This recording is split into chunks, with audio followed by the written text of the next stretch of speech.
Hi, this is Phil, and I'm here to tell you all about the Capes and Lunatics Patreon. Don't miss out on our comic book creator interviews, including our monthly Chichester chats with comic book legend DG Chichester, superhero movie brackets in our search for the worst comic book movie of all time, and many, many more specials, all completely uncensored. Access starts for $3 a month, full video when you pledge $5 a month. Check out the link in our show notes or go to patreon.com/capesandlunatics. Hope to see you there. This is Luke of Perich, and you're listening to the Capes and Lunatics Sidekicks podcast. In brightest day, in blackest night, No evil shall escape my sight. but those who worship evil's might. beware my power. Green Lantern's light. Hello and welcome back to Sector 2814, the Green Lantern podcast. I am Phil. Joining me, as always, Master of the Core. It is. I am Will. Hey, everyone. That's right, kids. And today we're covering Green Lantern Fear Itself and Green Lantern 115 and 116 with some guest stars. One or two. Yes. Trying to think. If I have news, I don't think there's any Green Lantern news. I read the Dark Crisis World Without Justice League. Yeah, what you think? I mean, it was. I don't know what it means, because it was just like, hey, here's a story where John is happy and retired, and then he's not, and. I mean, it's a fantasy world like all the Justice Leaguers are trapped in, and again, it's that's the old nugget we always go back to with Jon Stewart. It's like, oh, he's happy. Look, let's rip it away. Kick him in the happiness. Yeah, exactly. Yeah, I don't know. It just seemed. I don't know. We didn't seem to get kind of a hey, they're fighting. Why are they fighting? They just want to destroy some. There was, I don't know. It was just, it didn't seem to be necessarily a Green Lantern story. Yeah. It just seemed to be, or even a Jon Stewart story. It just seemed to be a story that happens to a character while they're in this thing. So, I mean, I don't know. The art was nice and the story wasn't bad. It didn't seem integral, Yeah. Oh, did you get that Dark Crisis number 3? I've got it. Haven't read it yet. Okay. I was gonna say your boy's in that, so. Yeah, I got to read that. I, of course, love Hal Jordan. Right on. See, make you feel right at home. I, of course, love Hal Jordan. That's kids. Will's traveling, so. Yeah, I am on the road again for the first time. Whatever. Just can't wait. He just could not wait to get on the road again. But yeah, like I said, I don't think there's any Green Lantern news because, that whole WB Discovery thing. Meltdown, hair on fire, dumpster fire, whatever you want to call it. Yeah, I mean, no new Green Lantern news. I was going to say, I did send you that link last week? Yeah, about the Mark Gruenwald book about his run on Captain America. Yeah, I'm going to have to see if I can. I might buy it too. I have so much on my reading list already, but I'm like, man, I want to read that. Yeah, I can't really think of anything else. We're getting the Emerald Knight one shot. We talked about that over the last couple of weeks, I think. Yeah. I'm guessing, more Dark Crisis, and I think Kyle's supposed to be in the Flash book eventually here. Mm-hmm. So. Yeah, I guess we're just kind of in a holding pattern. Gosh, if only we had a regular Green Lantern series at the moment.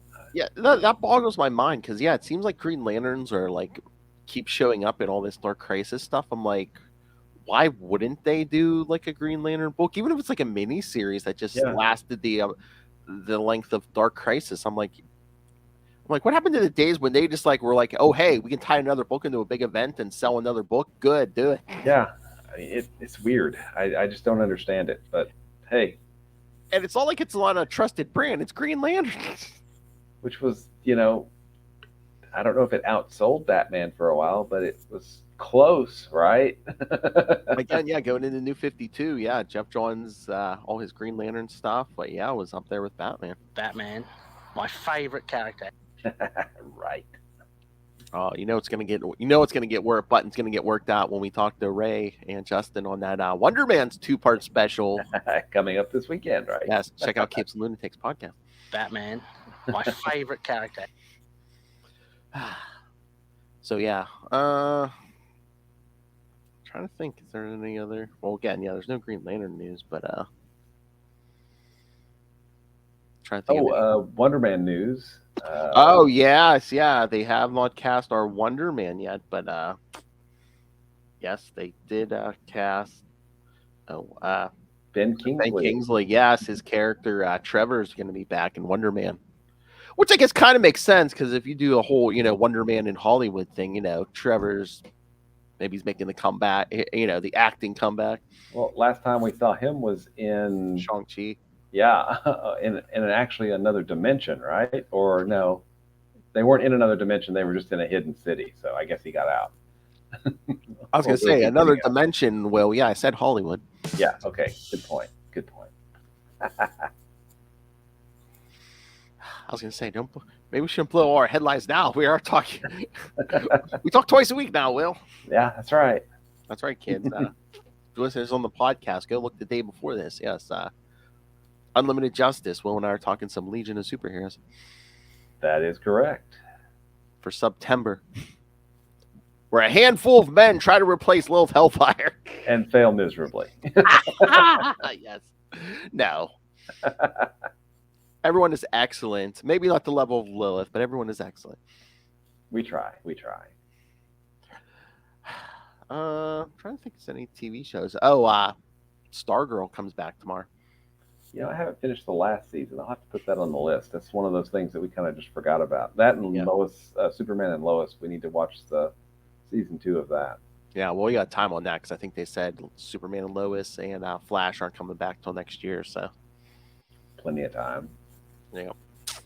But yeah, no, Stargirl. I mean, last season we got, there was not a lot, but we got a version of Jade in on there, and yeah, we got like a flashback or two JSA. So cool. I'll have to put that back on the list then. Definitely. So, like I said, yeah, JSA stuff, which always kind of sort of ties into Green Lantern. Yeah, and there was an announcement about Jeff Johns doing a JSA kind of project now or something. Is that?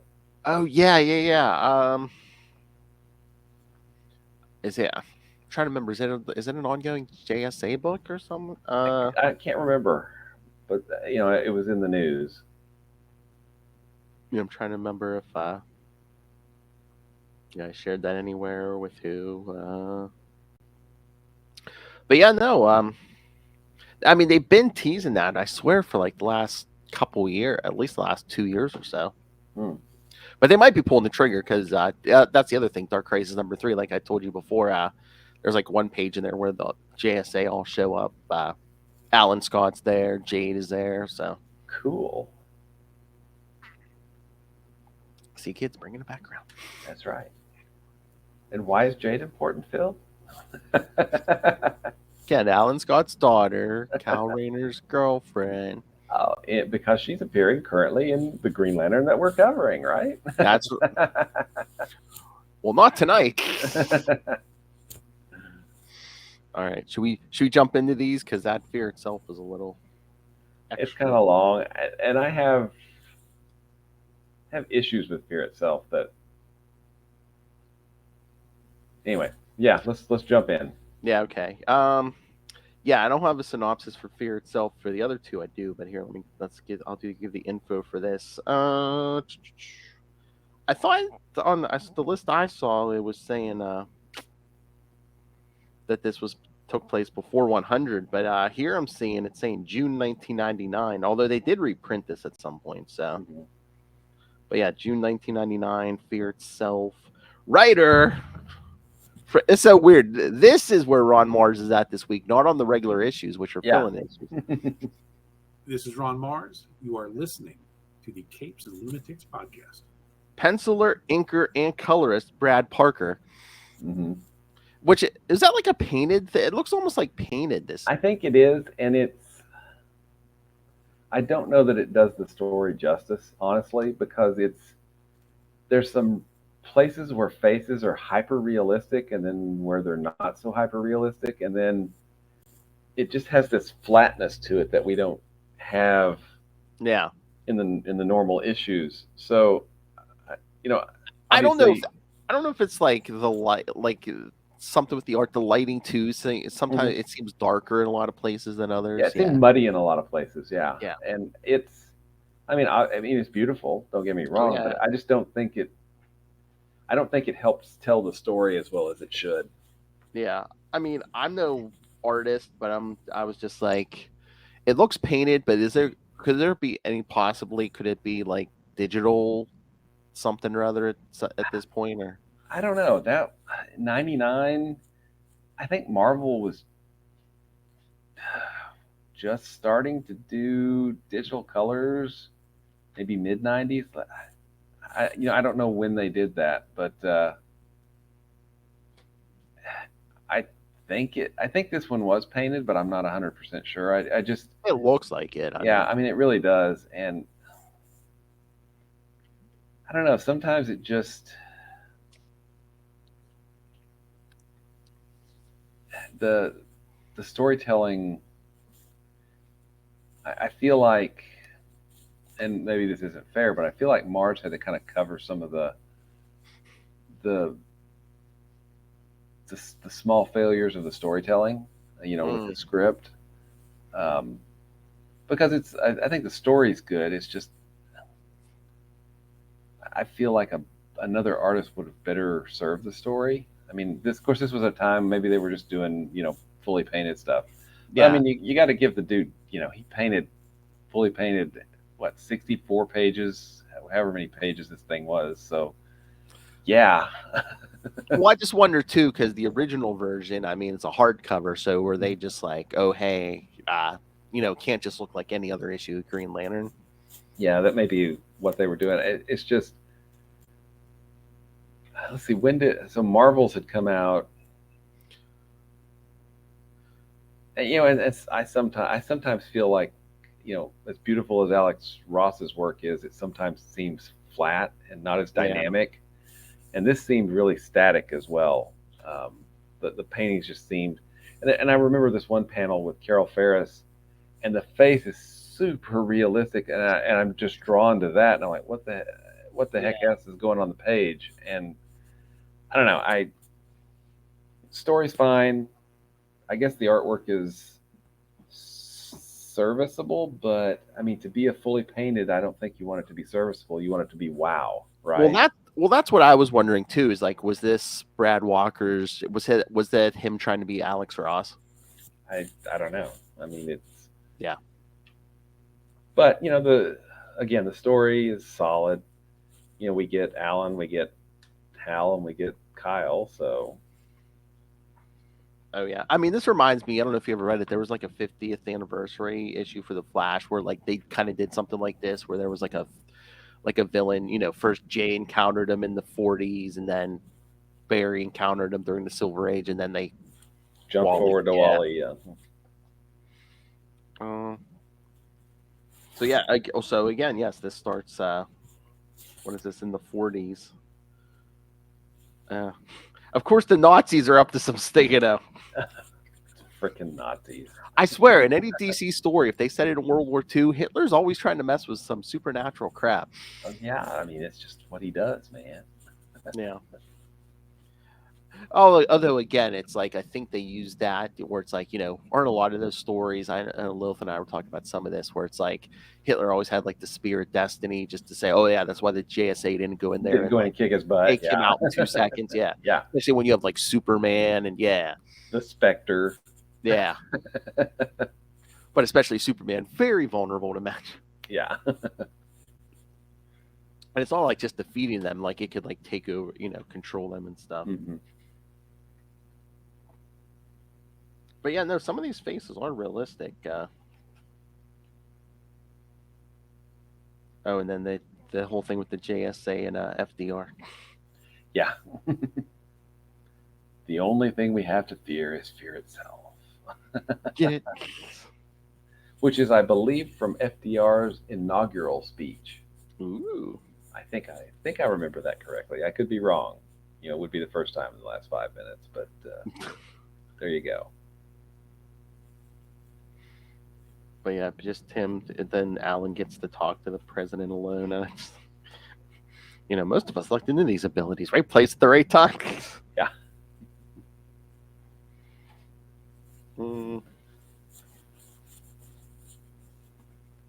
I don't know. Yeah, because like in one of these pages, yeah, FDR looks FDR, but then if you go to the top of like 2 pages later, the face looks kind of off. So yeah, I mean it's kind of it's inconsistent, and hey, I'm painting that many pages is a Herculean task. So oh yeah, I understand, but it never. I wonder if there was a time constraint too. Potentially, it's so variable that I feel like it takes you out of the story sometimes. Yeah. Oh yeah. Then the JSA gets attacked by a giant eyeball with tentacles. As it does, right? I don't think those are tentacles. It basically shows like all the JSA members like their greatest fear and stuff. Like I was waiting for. I mean, it gets everybody eventually, but I was waiting for. Well, maybe at least how it's like. Oh, it doesn't affect him. He has no fear. Because I was like, Alan Scott really didn't have to be fearless, did he? No, not really. I mean, his was. They should have played that up more, where it's like Alan and Cal had stuff in common, where it's just like, oh, hey, the ring basically just like dropped in their laps. Yeah. Versus, the core and Hal and all that. Yeah.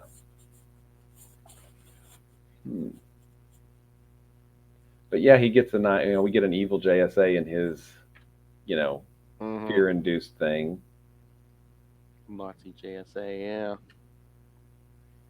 But Alan realizes it's not real, so then he starts blasting this thing with his ring. Yeah, he talks about, I am afraid of what, if we lose the war, but I have the willpower to burn away my fears. And he burns away his fears. Yeah. Looks like he blows the creature up, and then it's like, then Jay checks on him, and it's like, it's basically, oh yeah, everyone's fine now since you blew the thing up. Although the creature looks like a rock, a statue or a rock now. Yeah. So. Which is going to be important later in the story. I know. I'm sure in the 40s the government took the thing, but I'm like, why don't you just like try to destroy this thing or shoot it into space? Something. Get rid of it. Yeah, get rid of it. No, let's let the Soviets take it. And I guess, we're playing up with the symbol in the back of the $1 bill because, at the beginning of Alan's story, and it's like, like a bank robbery or something. The second part, it's Hal and Tom. Yeah. But yeah, Tom says, yeah, you know how every time you take up a new aircraft, you borrow $1 from me and promise to give it back. I'm beginning to think you believe in good luck charms. Which again, inconsistency. This time he is wearing the ring when he goes up. Yeah, that's... Depending who writes it, sometimes it's like, I never fly with the ring. Other times it's just like... Yeah, plot requires that I have the ring, so...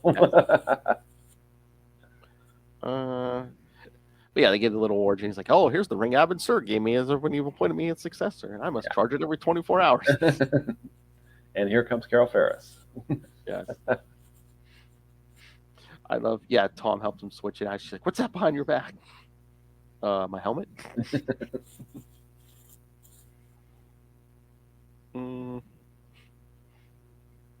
But he's like, he's just like all those superhero ladies. He's like, oh, it's not zipped up yet. Yeah, exactly. They never really, two things bothered me a little bit about Hal's story. We'll go ahead and get I'm to the sure. I'm Yeah. sure. If you were going to nitpick one, that would be the one. Yeah. Let's get to the end of his part, and then we can talk about my, Yeah. picking of nits. So once again, he goes up, he takes the plane up, and it's like, I love he's out over the ocean. They're like, wait a minute, you were supposed to be out that way. But look, there's a submarine. And It just shot a fired rocket on at me. me. Mhm. So once again, just like, remember, we had this in that 180-page Giant. Again, Hal's in a plane and gets destroyed. Yep. Damn, how does this guy keep a job every time he takes a plane up? against him? Apparently, he doesn't. Remember? Oh, I know. Well, eventually, yeah. Insurance salesman and toy salesman. Yeah, but did he quit or did he get fired? I don't know. I haven't read those issues. But yes, luckily he was wearing the ring, kids. I love when he's like, Carol's gonna kill me. So yeah, he rips open this submarine, and of course, before it was Nazis. This time it's Russians. Commies, right? That's right. How about that construct he makes? If you ever don't want to talk to me, you talk to my friend Kilowog. That's right. Which I don't know if he got the face right on Kilowog. Yeah, it looked a little strange, but that's okay. And then Hal activates it because his ring's there, right? Yeah, because they're the Russians have that thing in a crate. It's like, ooh, what's this? It's a rock. No, it's not. It's a giant tentacle eyeball thing. Yep. So yeah, Hal gets the Russians to safety, and then goes chase. The thing comes popping out of the ocean. I love this. It's a giant monster coming out of the ocean. He goes, well, at least it's not yellow. Yeah, that's a good one. So he's having trouble holding it back. So he calls. He's like, anybody in the Justice League? Can you hear me?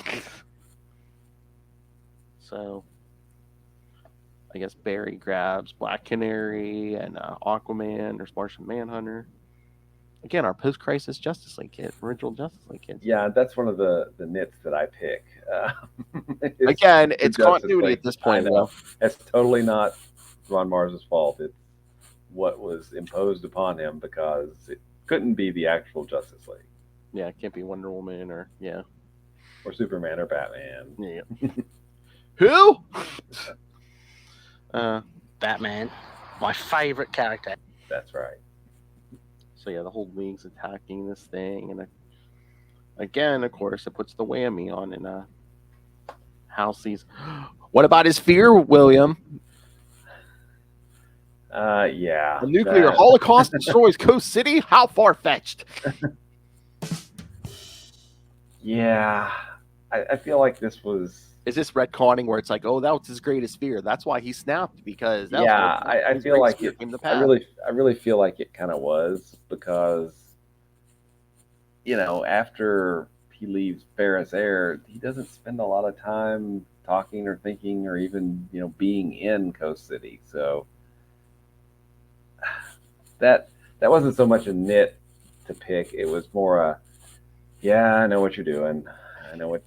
And again, it's like yes, thousands, millions of people were killed in Coast City, but I love how it's like Carol wasn't there, Tom and his family weren't there. I'm just like, they really wanted to wipe the slate clean and like give him a reason to snap. I mean, you should have had Carol and Tom, Tom. Everybody, yeah. Everybody. Brothers, yeah. It's Coast City and everyone he knows, yeah. Mm-hmm. And we've talked about Emerald Twilight ad nauseum, I'm sure. So yeah, but yeah, this is playing into that. Mm-hmm. Before we get the whole parallax thing. Oh yeah. Mm-hmm. So yeah, once again, just like Alan, Hal breaks out of this nightmare. It's like, you're not going to trap me. This is my city. I'll protect it. And you're not going to scare me off.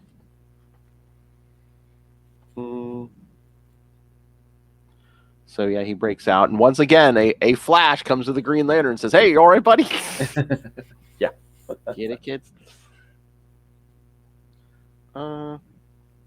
So yeah, Hal's like, oh, the ring's not picking up any sign of the creature. It must have been completely consumed.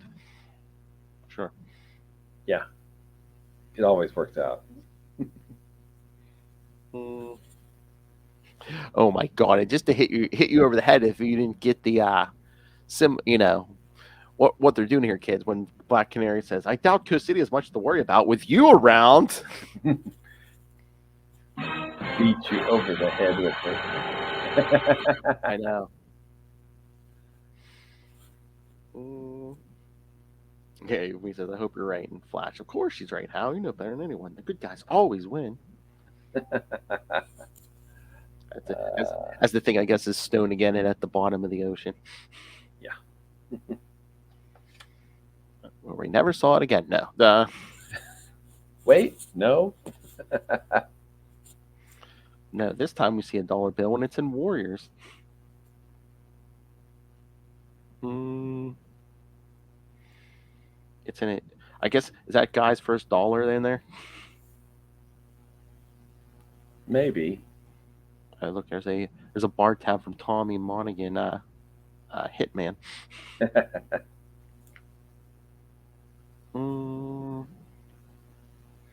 Yes, the boys are all sitting around the table chatting. Jordan was the best of us. Well, back when there wasn't us. Yeah, right there. Look at Guy. Guy's hair is like, doesn't look dark. It's like, I didn't recognize him at first until someone like, well, they had a caption box, but I'm like, that doesn't look like Guy. It almost looks like he has dark hair. But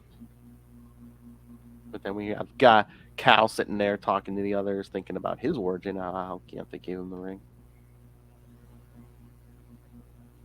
And let me make those constructs of the three of them as Green Lanterns. He's like, what were you thinking with that hair, Gardner?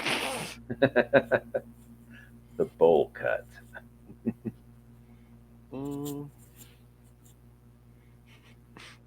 Levy's like, it means a lot to me that I'm following in all your footsteps. And Cal's like, no, I'm serious, especially you, Guy. You're my role model. So yeah, they're playing poker and oh wait, here we go. Okay, we're gonna give you the little MacGuffin for the young kids because Guy tells Cal, you have it easy than the rest of us did. He's like Alan had Nazis when he was Green Lantern, and and then he says when John and I were suited up, we had the commies, Cold War. Yep. I'm like, wait a minute, how far back were they Green Lantern? Again, this is 1999. I mean, maybe you could say mid late 80s. I mean, the wall fell in 89. So I think, yeah. So, but then the Soviet Union didn't. I mean, it fell pretty quickly after that. So maybe. Yeah. That's what I'm saying. Are we saying Guy and John were Green Lanterns like 15 years ago or something? I don't know. They tried to age Hal so that he had been around for 15 or 20 years. So maybe that works. I mean, I don't know. DC's timeline has always been kind of iffy. Very. I don't know. I was trying to do that math. I'm like, wait, what? Oh, well, John says the Guy. I think you were more worried about them than I was.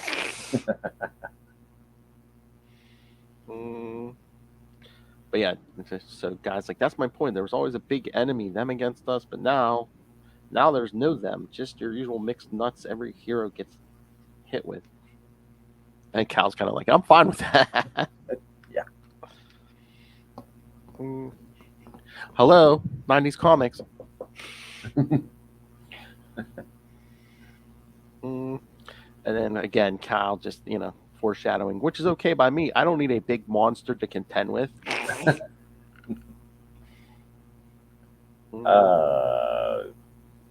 Guess what's behind door number 1? Exactly. Then they do a toast to Hal. Cal says to Hal, may we never forget the past. And then he's at home trying to finish an art job, which not getting inspired. So then he goes to the museum again. Another trip to the museum. Yeah. Remember 80-page giant number 2? Not with Barta this time. Yeah. And then I guess there's like some kind of weird cult leader in the museum. Yeah, or out in the museum or just outside it. I couldn't remember. I couldn't tell which. No, I think it's actually Inside. I think because when it looks like when Cal, unless he's right outside the door, because Cal looks like there's still paintings around him. Because someone has fished that eyeball creature out of the ocean, and I guess it's on display at the museum. Luckily, Cal's there. Or unluckily. But yeah, he sees this thing's drawing energy from his rings. Like, how's that possible? Cal's like, I think we got a little problem here, or a big one. And then meanwhile, someone's at the JLA watchtower, very, very impatient, waiting for Cal to show up. Batman, my favorite character. Yep. Out of Wally, is there anybody really surprised the poster child for punctuality for the punctually handicapped didn't make it again? But that's when the alert goes off, and they see this monster tearing up the museum. And Aquaman's like, this seems familiar. But then they see, Cal's already there trying to take care of it. But yeah, Cal's thinking, the problem is he's trying to hold this thing back, but every time he does, it's sucking energy out of the ring. Yeah.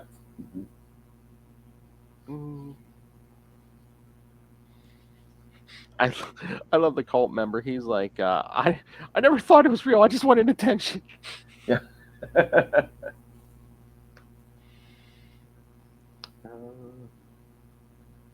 And we get the Justice League on site. Yeah. Well, first, Martian Manhunter and Aquaman finally piece it together. They're like, wait a minute. Martian Manhunter's like, it's grown, it's different, but it's the same creature. And, Aquaman's like, from Coast City? Yeah. So Hal didn't kill it. He just stopped it. So, yeah, Martian Manhunter's telling the others, I was like, Hal Jordan was responsible for defeating it. And Wally's like, Barry never mentioned it to me. So they beam down, and then the thing gets in the Cal's head, and he sees his fears. Basically, failing with the Justice League. What Major Force did to Alex. Donna walking away. Parallax unleashed. Not worthy of Ganthet's gift. I don't know, man. That shot of the fridge in this nightmare was. I mean, you literally got like legs with socks at the end hanging out. I'm like, ooh. Yeah. Yikes. But not only does the Justice League show up, but then Alan shows up to help. And everybody's telling him, hey, you got to put it down, don't. Oh, yeah, because even Alan says, I fought this thing years ago. He's telling him, he's like, you got to kill this, Yeah. Because Alan says every time it comes back, it's bigger, it's more powerful. He's like, you got to kill it before it gets beyond our means of, stopping it. But yeah, Cal's like, it's the size of Staten Island. Seems like all it wants is energy. Maybe if we let it have it. And Alan says, we're not risking the end of the world on a guess. Oh, why not? I know. Then Alan gets hit and Cal catches him. And he's telling him, you have to go and kill it. But then the rest of the league shows up. Superman's like, we would have been here sooner, but the thing drained all the energy from the teleporters. So we had to fly here. Yeah, it's him, Martian Manhunter, Wonder Woman. He goes, yeah, we're the only ones who could, fly through space to get here. And again, even Martian Manhunter's telling him, he's like, Aquaman and I fought this thing years ago. The best way to attack it is to cut it off from all energy sources. But Cal's like, I think I know what needs to be done. And Wonder Woman's telling him, you don't have the experience. And Superman says, no, let him go. He's earned at least that much. So, yeah, Cal tries to give this thing all the power it needs. And then see a green explosion, kind of. And then, we see a little energy ball. Oh. Uh-huh. So, Cal says, this is what it was meant to be, what it was trying to become all along, like a caterpillar turning into a butterfly. It needed energy to emerge from its cocoon. Then more so, it could evolve to its next stage until this, finally, it's beautiful, isn't it? But they're like, how did you know? He's like, it wasn't a leap of logic, it was a leap of faith in myself. So yeah, we see the thing just like leave Earth. So then at the end, we see Cal and Alan talking. So yeah, Cal's talking about overcoming his own fears, and he's like, what's that thing some president said? The only thing we have to fear is... Alan should have been like, FDR, I was there. I knew him. I knew that guy. I pushed his wheelchair. We talked when this thing first attacked. And of course, once again, hitting us over the head. Where are they talking? In front of that statue. Because I've only heard of one guy who was fearless. I think another guy in particular is probably fearless, and probably John too. Yeah, wasn't that the requirement? The ability to overcome great fear. Oh yeah, what they it would on become that later. Yeah. Because like, how many people are actually without zero fear? Crazy people. Remember, according to Oprah. Oh yeah. We never speak of Action Comics Weekly. So, any other nitpicks on this thing, or? No, it annoyed me that the League couldn't be the League in the Silver Age. That was a minor annoyance. And then we never really find out what happens to Hal's plane. Did he rebuild it, or did it just get blown up? And how did that just seemed to be kind of a little dangling little plot thread. That they kind of moved on to each era like pretty quickly. But I mean, I assume the plane was just blown to smithereens, and it's like, how did Hal survive? I'm sure he's probably just like, I dropped into the ocean, or something. Yeah, I was low enough, I was dropped into the ocean.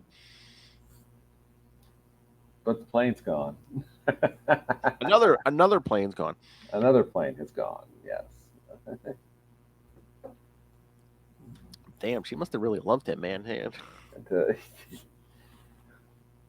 Well, it couldn't. The plane could not outrun a Russian Soviet missile, so therefore it needed to go back to the drawing board. Oh, true. See, there's silver lining, kids. Yeah. Found out the commies could shoot it down, no problem. That's right. So what'd you think? I mean, it wasn't bad, but again, sometimes the art kind of took me out of it a little bit. And again, just beating us over the head with, oh, hey, Coast City, that's his worst fear, getting destroyed. I don't know. But should we get to the other issues? By Dan Jurgens, sure. Yes, again, the actual regular issues. Yes, not written by Ron Mars tonight, kids. So yes, Green Lantern 115 and 116. So yeah, the first one, Green Lantern, Volume 3, number 115, August 1999. The package. Yeah. It was just a really nice package. Seems like I'm getting a package every other day. But yes, of course, like we were saying, fill-in writer Dan Jurgens. Hi, this is Dan Jurgens, and you are listening to the Capes and Lunatics podcast. Penciler Mike S. Miller. I'm not familiar. Inker Keith Champagne, and Salim Crawford, colorist Rob Schwager, letterer Willie Schubert, and editors Kevin Doley and Harvey Richards. So it sounds like a few fill-ins here. Writer, artist, inkers. So Just like editor's still the same. So yeah. So after Cal Rayner woke up in the morning, a red box is teleported into his apartment. According to a note, it was sent by Blue and Gold Express. Who could that be? I don't know. In a Dan Jurgens book, I don't know. I am shocked. When Cal tries to open the box, a group of mercenaries in heavily armored flight suits attack him right in his apartment. Obviously, they were alerted after Cal entered a wrong PIN code, what they literally say. So yes, that's how they are. Cal turns into Green Lantern and takes the fight outside. He takes the box with him, and reading the shipping label, he understands that the box was sent to the wrong address. As the fight continues above the Hudson River, Green Lantern gets unexpected help from Plastic Man and Booster Gold. Cal is not sure if these two heroes are of actual use to him, but Booster Gold suggests an interesting plan which Cal can agree on. Cal emits a supernova-like green light from his ring, blinding his opponents for a few seconds. While Booster secures the red box, Plastic Man changes his form into a duplicate of the box and gets carried away by the mercenaries. Hiding in an alley, Cal suddenly realizes that Blue and Gold Express is a service offered by Booster Gold and Blue Beetle, who use the JLA transport system to deliver goods. While they open the box, Plastic Man is brought to a man called the Supplier. As Plastic Man shows himself, the Supplier orders to kill him. So There you go. thoughts? This is a kind of a goofy caper. Yeah. It's got Plastic Man in it and Booster Gold. So. Plastic Man and Booster Gold, yeah. Again, no Jade in sight. It's just like... I mean, these very much feel like fill-ins because, they really don't change the status quo in any way or anything. It's just... I don't know if they were still doing it at this point, but I know Chichester was telling us in the 80s, I don't know, it might have even been early 90s, like they would sometimes just ask people for like fill-in stuff, and then, it would sit on a shelf, and then when they need it, they would just plug it in. So that's what I'm saying. Maybe just there's no Jade or anything like that. Or it's just like, we don't have to worry about continuity. We can just plug this in wherever. Yeah. Because except for in the beginning when he's home, we don't see much of like Cal's like personal life or anything. Mm-hmm. I mean, it would just have to take place after JLA #1, right? True. Or sorry, A Midsummer Night's JLA and Nightmare, yeah. Yeah. You know what? It might have to take place after JLA. What was that? 15 maybe? Because I think it's at the end of like Rock of Ages where like Plastic Man joins. Joins up. Yeah, that's right, yeah. But again, I mean, you still got some wiggle room there. Oh yeah, what do you think of that when Cal's like, yeah, anyone? Didn't you read that bylaw? It's like any Justice League member seen hanging out with Booster Gold, you're automatically kicked out of the job. What? Like, no. Oh, come on. Every so often this DC app just like kicks me out. Gotta sign back in. Yeah, so what did you think of and again, it's the address was what, across the street from Cal's apartment, which again, spoilers. So the villain's right across the street from Cal's apartment. Exactly. I don't know. Maybe my reading comprehension is low, but I'm just like, so wait a minute. So the Supplier or whoever was sending him this thing was just using a delivery service? I'm like, wait, what? Yeah, the box is the MacGuffin is let's just go with it, man. Let's just go with it. Although at least it made sense where they were, Cal's like, "How'd you get my address?" He's like, "Oh, you guys hacked the, the Justice League." Big teleporters, because my address is in it. Yes, exactly. And I love Booster's like, "Don't tell Batman, don't tell Batman." Batman, my favorite character. It's gonna give me the old Gardner one punch. Yeah.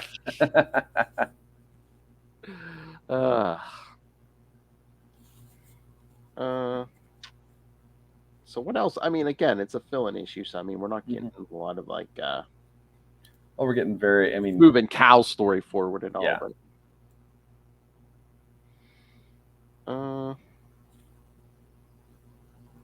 But, yeah. Any other thoughts on this? Again, I mean, it's not like a bad story, but it's just kind of again, vanilla, Yeah. It's a fill-in. It's like a late 90s superhero comic. Yeah. Sorry, I'm just trying to sign back into the app. I hate when it signs me out.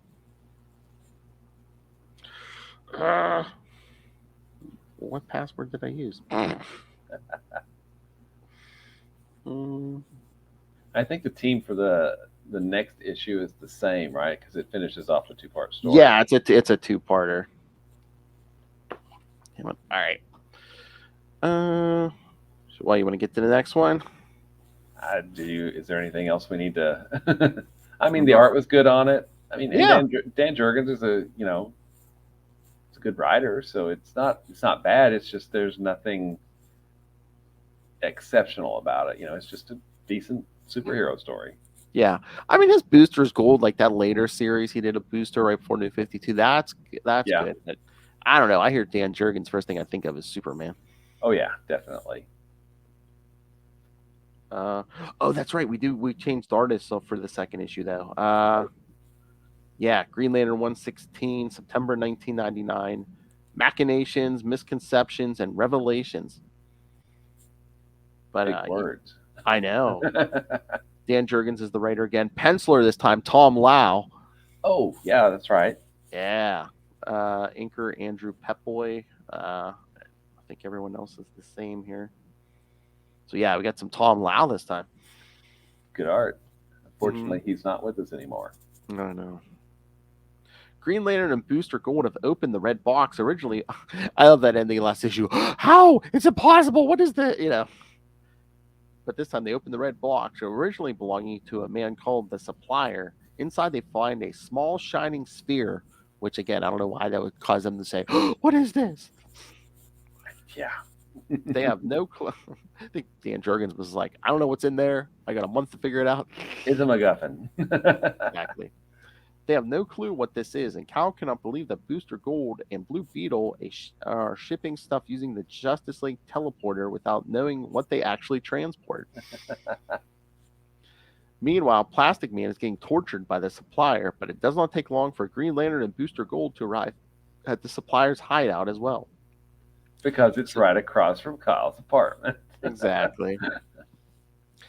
Because he even looked at the label too, and the label. Yeah. The bad guy put his. I mean, I know he used a shipping. Again, use a shipping company or your address is right on the label. The Supplier suggests to trade the sphere he calls the Oglicit, or aka MacGuffin, for the life of Plastic Man. The heroes disagree and free Plastic Man, but again, they have to face the heavily armored men of the Supplier. When Green Lantern learns that the people wearing these suits were kidnapped and are mind-controlled, he suggests to trade the lives of these people in exchange for the Ogliest. The Supplier agrees, but does not realize that Green Lantern created a duplicate of the sphere. After the Supplier is gone, the heroes meet where Green Lantern stored the original Oglicit, but it is gone too. Cal believes Booster Gold is responsible for that. Yeah, that's weird. The MacGuffin just like disappears at the, just at like the end. gone. Yeah, it's just gone. And unless I missed something, I don't know if they ever get back to that. So it's out there. Probably that plot thread is still out there hanging. Yeah. What did you think of that plot that yeah, it's like the mind control people in the armor because the suppliers like, yeah, you didn't think all these people willingly worked for all these supervillains, right? No. I sell them mind controlled people. Yeah, that's kind of interesting, but you would think that it would have come up before. It would have come up before now, yeah. And somebody would have been actively tracking these people, and because it seems like he was kind of getting away with it, right? And then got away with it ultimately. Exactly. I don't know. It was a weird twist, and then the thing being gone at the end. I don't know. That was a weird ending. Yeah. But yeah, all the mind controlled people, it's like men, women. I think there was at least one teenager because like, yeah, wasn't some kid was like, hey, this ain't math class. Yeah. But I mean, yeah, again, they weren't bad stories. It was just seemed kind of, again, they were very fill-in. Mm-hmm. Kind of generic. And again, I know like when Lilith and I talked to Chichester, it's like there is like a balancing act where it's like you want to write a good story, but it's like if you're the fill-in person, you can't really do anything with like to change the status quo. Yeah, long time change, especially if you're only doing an issue or two. It's just like, I can't do anything with it. I can't give him a new love interest. I can't give him a new costume. I can't. Yeah. Can't do any of those things. Yeah. Basically, hey, let's have a wacky adventure for an issue or two. Yeah. This qualifies, I think, definitely. So I thought Fear itself, like I said, was supposed to be earlier, but I mean, if this was around this time, I wonder again, did they do a 2-month fill-in just so Mars had time to write the Fear itself? Maybe. I mean, who knows? And we didn't get Daryl Banks or anyone. I'm like, they weren't on Fear itself. Yeah, I know. And Banks, I'm kind of curious because he doesn't seem to do much comic work after Green Lantern. I mean, at least I don't see his credits anywhere when I do a search on his credits. So I don't know what that means. Maybe he's out. He maybe got commercial art jobs, which I'm sure pay a lot better than comics. Or yeah, I don't know. A few years ago, like I think I showed you a while back. I had that print, from was it the end of Green Lantern 51 when Kyle creates the suit. Yeah. Yeah, so I saw Daryl Banks at a convention like years ago. I'm trying to remember how many years ago it was, but yeah, I mean, he was selling his art and stuff. So cool. I wish I would have known at the time. I would have been like, "What are you doing now?" No kidding. All right. So anything else? No, I mean these were these 2 issues were generic fill-ins, and then Fear itself, I feel like they wanted it to be an event, and I think the story's good. I don't think the art ever really helped elevate the story because I think it was too inconsistent at times and too kind of muddy at times. Yeah, and I think too they were too worried about the premise. It's like, oh, we got to shove all 3 green, each generation's Green Lantern in here, and yeah. Again, I mean that can go not quite so.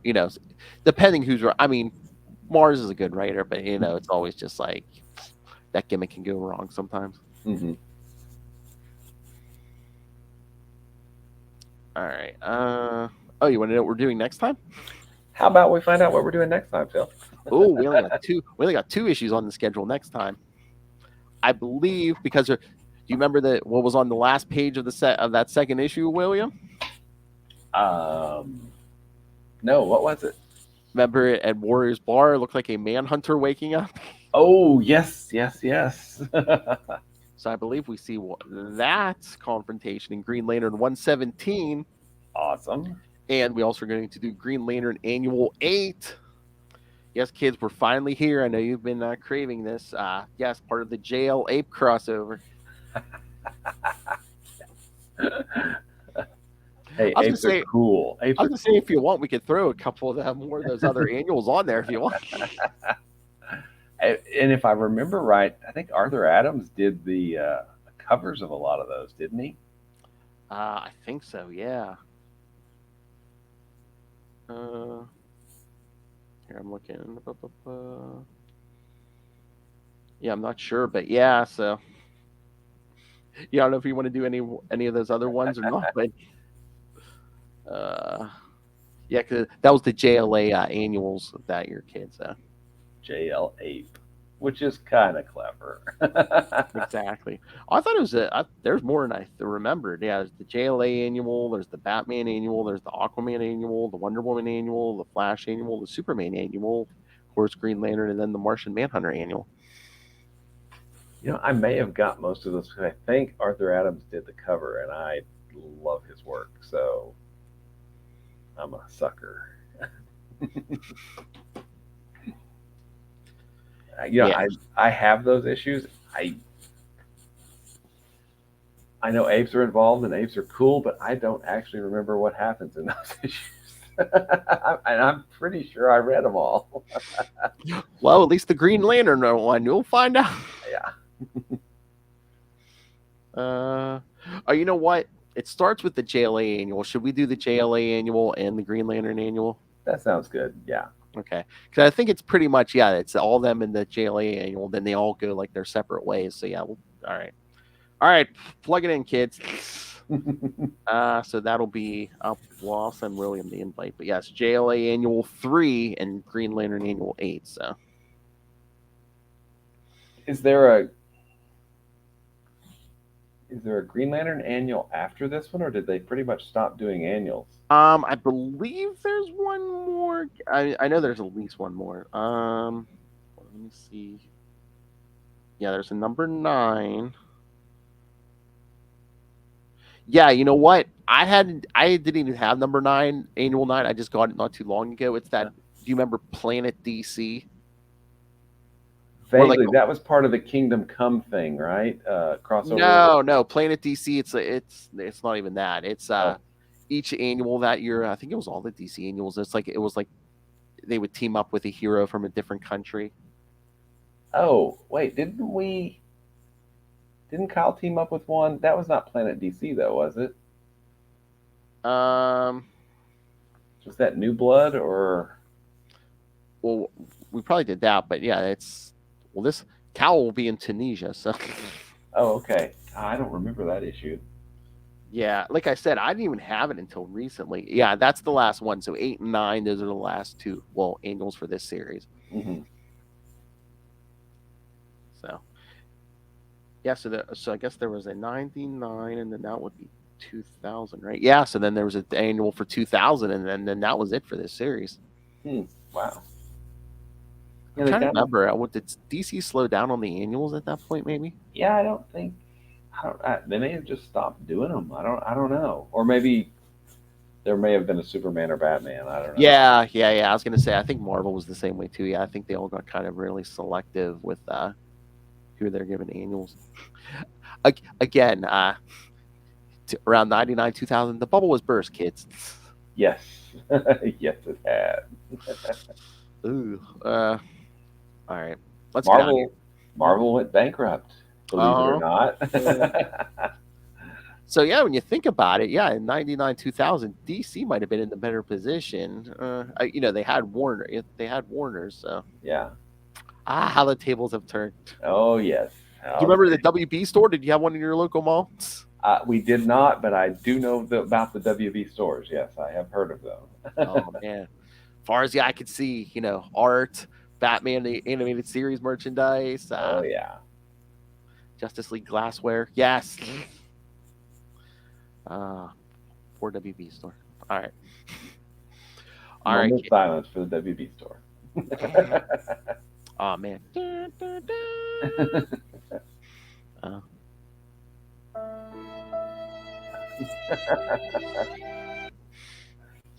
All right. You ready to get out of here?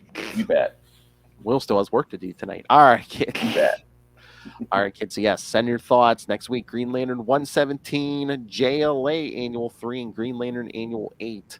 Email us. Don't monkey around. Send us feedback. Email us.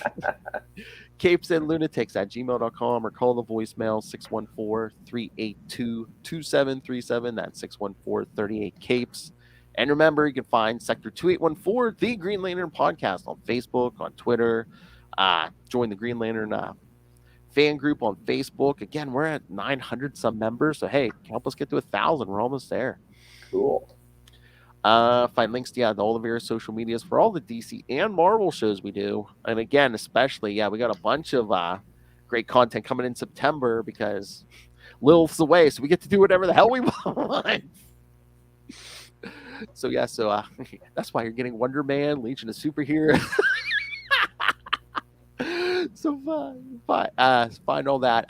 The YouTube channel, again, everything we do gets a video, so smash that subscribe button so you don't miss a second of any of it. Smash it. All of September will be there. The YouTube channel, just the YouTube channel. Patreon, of course, because yes, once again, this is a labor of love. We're all paying for this out of our own pockets, so every little bit helps, but $3 to $5 gets you early access to creator interviews, including the monthly Chichester chats. I got the good mic out for you guys. And yes, the latest episode you'll be hearing soon. Yes, I talked to Mr. D. Chichester and Fabian Nietzsche. Oh, I was a fly on the wall for that. Oh my god, they did most of the talking. I was like, because we were talking that Dead Man's Hand. I'm like, if you told me in '92, I would just be sitting here listening to these two talk about like writing process, and I'm like, oh my god. Nice. So yes, kids, you're gonna get that, and because Lilith Hellfire loves the pain and suffering of others, superhero movie brackets. We will find the worst superhero movie of all time, and I still contend that you have found it already. Yes, but we did. We just recorded League of Extraordinary Gentlemen vs. Sin City 2, A Dame to Kill For. Let me just tell you, Frank Miller's quite the contender there. And then the next episode will be the Phantom vs. the Spirit.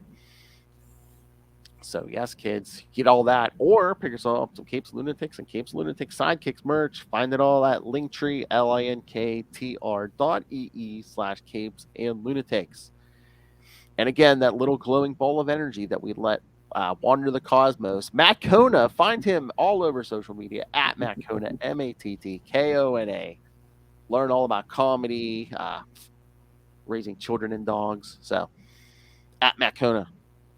All right, let's get down to business here, Mr. Will Allred, the busiest man in comics and podcasting. That would be you. I don't do comics, man. You do it all. All right. So what do you got for the kids? You can find me at Wallred. That's at WALLRED. Gmail and Twitter and Facebook and other social media that I'm sure I've forgotten. You can also find out all kinds of cool stuff about Crossover Division, which is my self-published work via Kickstarter. Issue 4 is going to the printing presses soon, so you can find out cool stuff at CrossoverDivision.com, and more to come on that. Also, you can check out Diary of Night at diaryofnight.com. I also annoy another podcaster with writer Kevin Joseph, and I host a show every Friday night at 11 Eastern Time where we bring Kickstarter comic creators on and discuss their ongoing projects on Kickstarter. It's called Explain Yourself, and it's a lot of fun. And finally, if you love Green Lantern, you probably love Quasar because, come on, right? And if you want to find out more about Quasar, you can go to the Quantum Zone at quantumzone.org. I am God. I'll put it in my navel. Hey, boys, you look at the party? I love the party. Always remember. I, of course, love Hal Jordan. Exactly. And of course, apropos for this episode. Seems like I'm getting a package every other day. Exactly. Oh my. And again, William, these issues, they weren't bad, but they were just, so. I was still excited to talk to you. I'm like, oh, it's a Green Lantern night. Oh yeah. So it's Green Lantern. Yes. So don't say you annoy people. Come on, I love doing this stuff with you. It's a lot of fun. Hey, sometimes it's fun to say, "What is this issue?" What were they thinking? on a totally unrelated topic, next week, Green Lantern 117 and Justice League JLA Annual 3 and Green Lantern Annual 8. Going ape. From the JL Ape event. Going ape.